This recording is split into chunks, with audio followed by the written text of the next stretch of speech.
Bonjour à vous tous. Alors merci aux courageux parce que 16h30 ça veut dire un certain temps comme dirait le canon. Donc 17h15 et donc vous êtes vraiment très sympa alors que vous devez être un peu déjà sur les rotules et d'être présent pour notre 20e UX Forum Innovation Exosquelette. Alors il y a peut-être des habitués qui savent déjà quels ont été les épisodes précédents. On va les regarder pas tous précisément parce qu'il y en aurait pour un certain temps habituellement. Mais donc la question c'est intégration des innovations, intégration des exosquelettes, avec à la fois pas d'interrogation et point d'exclamation, mais surtout comment fait-on? Et notre 20e d'aujourd'hui est centré sur, j'allais dire, il casse les périmètres, il casse les codes. Et les voilà, tous ceux il et elle. Merci à Naïs d'être là. Alors attends, il faut pas que je me trompe. C'est vers le bas. Ça marche pas. C'est vers le bas. Merdoum. Ça marche? Ah voilà. Alors, vous avez peut-être tous vu quand même qu'il y avait une utilisation particulière d'un exosquelette qui était à la fois au moment de porter de la flamme, j'allais dire à la fois les Jeux Olympiques et les Jeux Paralympiques, et que c'était un monsieur Xavier Piette, qui lui avait été accidenté et donc qui remarchait grâce à un exosquelette, mais que c'était un exosquelette médical. Alors, on se posera aussi la question là-dessus. Et puis il y avait, alors c'est marrant parce que je l'ai piqué cette vidéo-là, je l'ai piqué sur le site, si on peut dire, d'Infogouv et donc du gouvernement là-dessus. Alors on va pas dire, je pense, on aura pas de jugement de valeur gentil ou méchant, mais mi-homme, mi-robot, est-ce que c'est vraiment le vrai nom ou autre? C'est toutes les questions qu'on va se poser aujourd'hui. Alors, si vous voulez bien, je vous présente nos intervenants, nos co-intervenants. Alors pour le 20e, il y a des habitués et puis il y a des moins habitués. Enfin bref, ils sont quasiment tous habitués. Et donc l'idée, encore une fois, c'est vraiment de se centrer sur qu'est-ce qui est préfigurant et d'un certain côté, qu'est-ce qui est transpérimètre.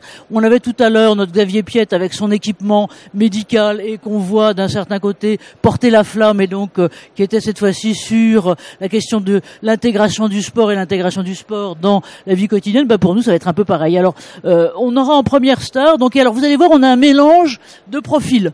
Et donc on aura en premier star, on va révérence pour s'il y en a d'autres ici, un médecin du travail. Et donc c'est docteur Frédéric Héduin qui est là. Alors ils sont pas dans l'ordre, c'était exprès pour vous embêter. Donc docteur Frédéric Héduin qui est là et qui il présente, j'allais dire, le double avantage, alors ou sinon on dira autrement, d'être à la fois médecin du travail, d'être spécialiste, j'allais dire ancestral de biomécanique, parce que dans une autre vie, il adorait les marionnettes, et alors ça a l'air idiot, mais c'est très important sur ce qui est justement la science et des articulations et des langues d'articulation. Et en plus, il est aussi dans un laboratoire universitaire qui est l'université Picardie-Jules Verne et qui depuis un certain temps, comme dirait l'autre, est de notre côté Cercle Entreprise et Santé un peu notre partenaire de ce côté-là. Voilà, donc Frédéric de ce côté-là. Lionel, alors Lionel, je crois que toi tu es le premier du premier.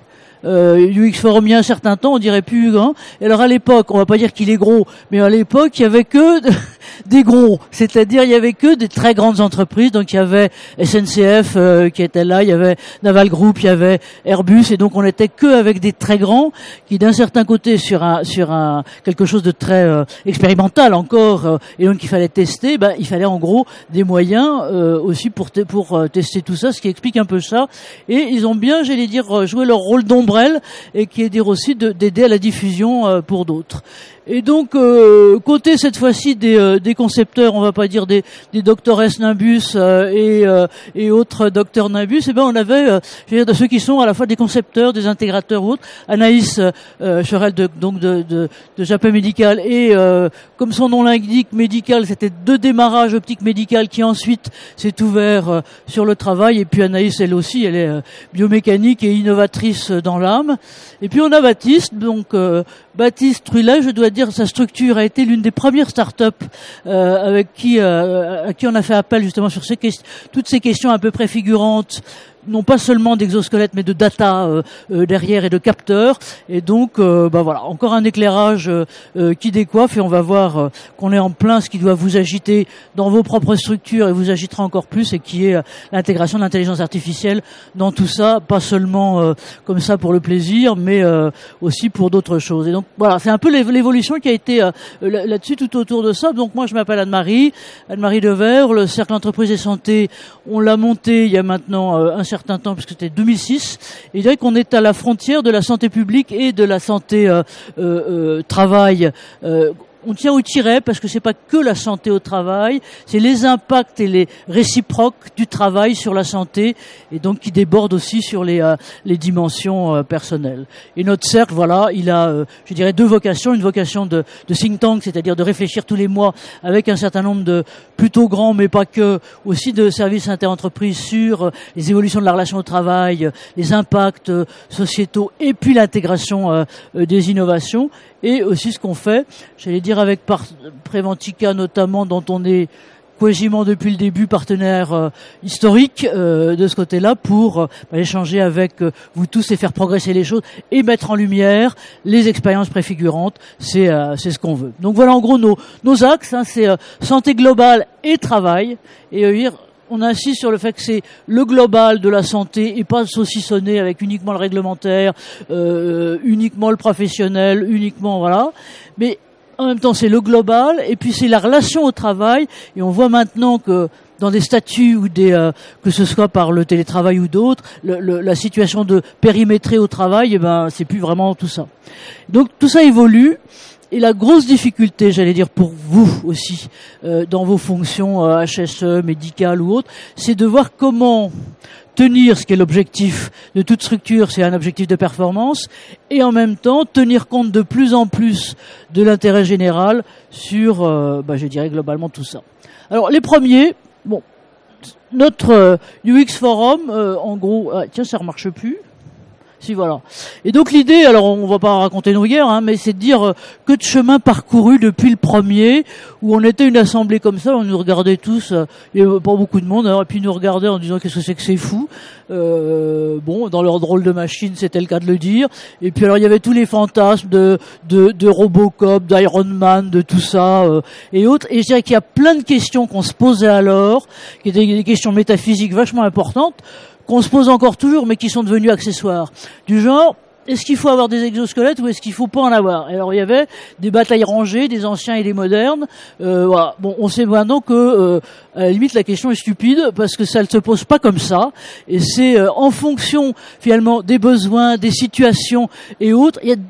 C'est un élément du mix et pas autre chose. Donc voilà, ça c'est un truc qui était important. Sur les appellations aussi. Exosquelette, c'est resté dans les mœurs, hein, exosquelette, mais puis en plus c'est marrant et on a tous, on demande tous si on n'est pas plus ou moins des crabes ou des bestioles comme ça. Mais il y a l'appellation technocrate qui est dispositif d'assistance physique. Pardon Lionel, parce que toi tu es un peu une boîte officielle, t'as un peu ce genre de truc collé sur le front, mais pourquoi pas, c'est bien ça aussi. Et on verra que ça dépasse très très largement. On verra notamment avec Frédéric. Alors, ce qui est devenu aussi essentiel, c'est n'oubliez pas le facteur humain. Maintenant, tout le monde est d'accord là-dessus. Ce qui compte, c'est pas seulement l'équipement, c'est l'intégration. Tout le monde est d'accord là-dessus. Oui, tout ça au début, c'était pas évident. Hein. Adapter les équipements et notamment, alors pardon de parler pour nous et au féminin, mais adapter ces équipements-là aux femmes, alors que c'était pas du tout prévu pour ça au début et qu'on se retrouvait avec des trucs pas toujours adaptés. Voilà, ça c'est aussi rentrer dans les mœurs. Et puis, alors la grande question qui demeure, c'est est-ce qu'on est dans un équipement de prévention au sens de préventeur HSE, donc avec le statut d'équipement de prévention, ou est-ce que c'est aussi un équipement, ou autrement, du genre de ce qu'avait notre Xavier Piette là tout à l'heure, un équipement médical. Et on est en train de voir que ces fameuses frontières, c'est de plus en plus flou parce que à un moment ou à un autre de sa vie ou à un moment ou à un autre là, tantôt on a besoin de ça, tantôt donc voilà les questions. Et donc les autres questions que j'ai mis dans un deuxième point là qui sont à regarder, et là depuis 2 ans on est complètement là-dessus, c'est comment est-ce qu'on enrichit toute cette démarche par des capteurs, et donc qui permettent comme toujours ce qui est vraiment le truc de fond, qui est comment est-ce qu'on objective, comment est-ce qu'on apporte au-delà de la perception des gens une objectivité, une objectivation des questions et des évaluations et des choix. Parce que même si c'est pas, j'allais dire comme la vraie robotique, des trucs qui sont à plus de 200 000 euros chacun minimum en prix de base, comme la robotique sur site, sont quand même des investissements. Il faut pouvoir les choisir et objectiver les choix. Les capteurs, les évaluations, ça sert aussi à ça. Et sur le fond, la grande révolution, ce sont les datas. Donc les datas, ça c'est notre grand dada aussi au cercle. Les datas, les données santé-travail, les données et qui ne sont pas que des enquêtes.